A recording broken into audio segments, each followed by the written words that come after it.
ఉమ్మడి నెల్లూరు జిల్లాలో అఘోరి ప్రత్యక్షమైంది. చిల్లకూరు మండలం బోధనం టోల్ ప్లాజా దగ్గర హల్చల్ చేసింది. గోవులను తరలిస్తున్న 3 లారీలను అడ్డుకుంది అఘోరి. రంజాన్ సందర్భంగా గోవులను అక్రమంగా తరలిస్తున్నారంటూ ఆరోపించింది. తక్షణమే పోలీసులు కేసు నమోదు చేయాలంటూ డిమాండ్ చేసింది. గోవులను తరలిస్తున్న లారీలను అడ్డుకోవడంతో స్వల్ప ఉద్రిక్తత చోటు చేసుకుంది. అఘోరికి మద్దతుగా స్థానికులు నిలిచారు. సనాతన ధర్మాన్ని కాపాడమే లక్ష్యమంటూ అఘోరి చెప్తోంది. ఇక రంజాన్ సందర్భంగా ఈ గోవులను తరలించి గోవధ చేస్తున్నారంటూ అఘోరి అక్కడ హల్చల్ చేసింది. ఈ నేపథ్యంలో స్థానికులు ఆమెకు మద్దతుగా నిలిచారు. ఉమ్మడి నెల్లూరు జిల్లా చిల్లకూరు మండలం బోధనం టోల్ ప్లాజా దగ్గర ఈ హల్చల్ కొనసాగింది. 3 లారీలను అఘోరి అడ్డుకుంది. తక్షణమే పోలీసులు కేసు నమోదు చేయాలంటూ డిమాండ్ చేసింది.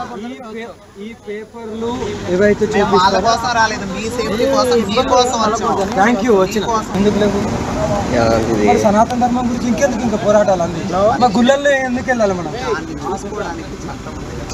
చట్టం అన్ని చేయదు కదా, చట్టం అన్ని చేయదు కదా. ఇప్పుడు అవును, ఇప్పుడు మీటింగ్ తీసుకెళ్ళి పోలీస్ స్టేషన్లో కంప్లైంట్ ఇచ్చిన తర్వాత తీసుకోకదండి.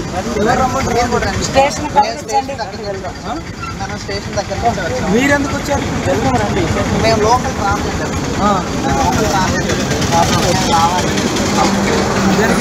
ప్రతి దగ్గర ఆపుతున్నారు.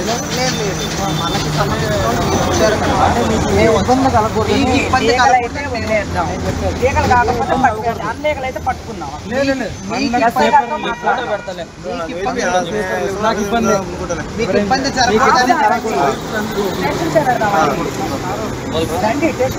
రండి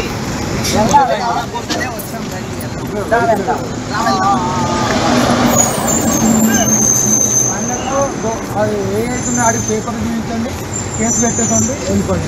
పేపర్ లేదు బండి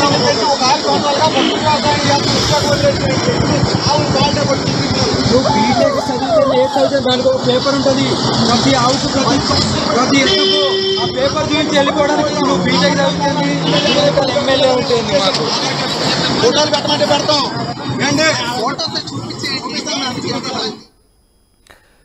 చిల్లకూరు మండలం బోధనం టోల్ ప్లాజా దగ్గర అఘోరి హల్చల్ చేసింది. ఉమ్మడి నెల్లూరు జిల్లాలో ఇక గోవులను తరలిస్తున్న 3 లారీలను అఘోరి అడ్డుకుంది. రంజాన్ సందర్భంగా గోవులను అక్రమంగా తరలిస్తున్నారంటూ ఆరోపించింది. తక్షణమే పోలీసులు కేసు నమోదు చేయాలంటూ డిమాండ్ చేసింది. గోవులను తరలిస్తున్న లారీలను అడ్డుకోవడంతో స్వల్ప ఉద్రిక్తత చోటు చేసుకుంది. అక్కడ స్థానికంగా కొంతమంది ఆమెకు మద్దతుగా నిలిచారు. సనాతన ధర్మాన్ని కాపాడమే లక్ష్యమంటూ అఘోరి చెప్తోంది. అయితే ఈ లారీలు మదనపల్లి నుంచి పిఠాపురం వైపు వెళ్తున్నట్టుగా తెలుస్తుంది. సో మొత్తం మీద అక్రమంగా గోవుల తరలింపును అఘోరి అడ్డుకోవడంతో స్థానికులు కూడా ఆమెకు మద్దతుగా నిలిచారు. దీంతో అక్కడ కాసేపు వాగ్వాదం చోటు చేసుకుంది. ఎస్, మా కొలీగ్ గయాజ్ జాయిన్ అవుతున్నారు. గయాజ్, అక్రమ గోవులను తరలిస్తున్నటువంటి లారీలను అఘోరి అడ్డుకున్నట్టుగా తెలుస్తోంది. ఏం జరిగింది? అక్కడ కొంత హల్చల్ చేసినట్టుగా తెలుస్తోంది. స్థానికంగా ఎలాంటి పరిస్థితులు చోటు చేసుకున్నాయి? రామ్దాస్, శనివారం రాత్రి నెల్లూరు సమీపంలోని బోధనం టోల్ ప్లాజా వద్ద జాతీయ రహదారికి అఘోరి అంటే ఇటు తిరుపతి వైపు నుంచి విజయవాడకు వెళ్తూ బోధవనం టోల్ ప్లాజా వద్ద ఆగింది. అక్కడ 3 లారీల్లో అంటే గోవులను తీసుకుపోతున్న 3 లారీలను ఆపి ఇవి రంజాన్ మాసం కాబట్టి వీటిని వాళ్ళు తినడానికే తీసుకెళ్లిపోతున్నారు. గోవులను రక్షించాల్సిన అవసరం హిందువుల మీద ఉంది, అదేవిధంగా ప్రభుత్వం మీద ఉందంటూ పెద్ద ఎత్తున గొడవ చేయడం జరిగింది. దీంతో సుమారు ఒక 2-3 గంటల పాటు ఆమె రోడ్డు మీదే బైఠాయించడం జరిగింది. అయితే అక్కడ ట్రాఫిక్ నిలిచిపోవడం జరిగింది. పోలీసులు కూడా అక్కడకు రావడం జరిగింది.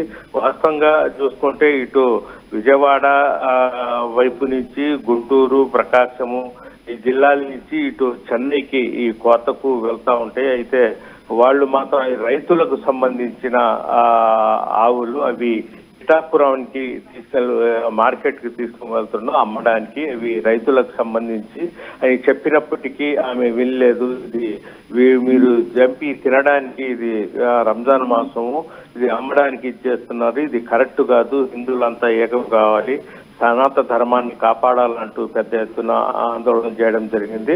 అయితే ఆమెకు అఘోరికి కొంతమంది మద్దతు కూడా ఇవ్వడం జరిగింది.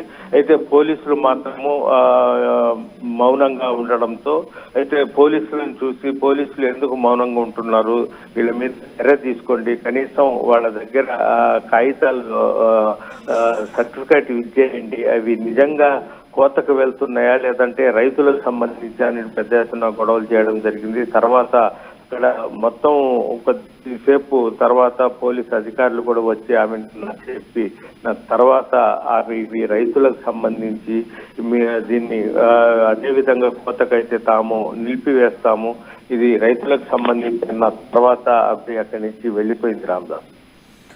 Right, yes, thanks for the update guys. So గోవులను తరలిస్తున్న లారీలను అడ్డుకోవడంతో స్వల్ప ఉద్రిక్తత చోటు చేసుకుంది ఉమ్మడి నెల్లూరు జిల్లాలో. దీంతో అఘోరికి మద్దతుగా స్థానికులు నిలిచారు. సనాతన ధర్మాన్ని కాపాడమే లక్ష్యమంటూ అఘోరి హల్చల్ చేసింది. తక్షణమే పోలీసులు కేసు నమోదు చేయాలంటూ డిమాండ్ చేసింది. 2 గంటల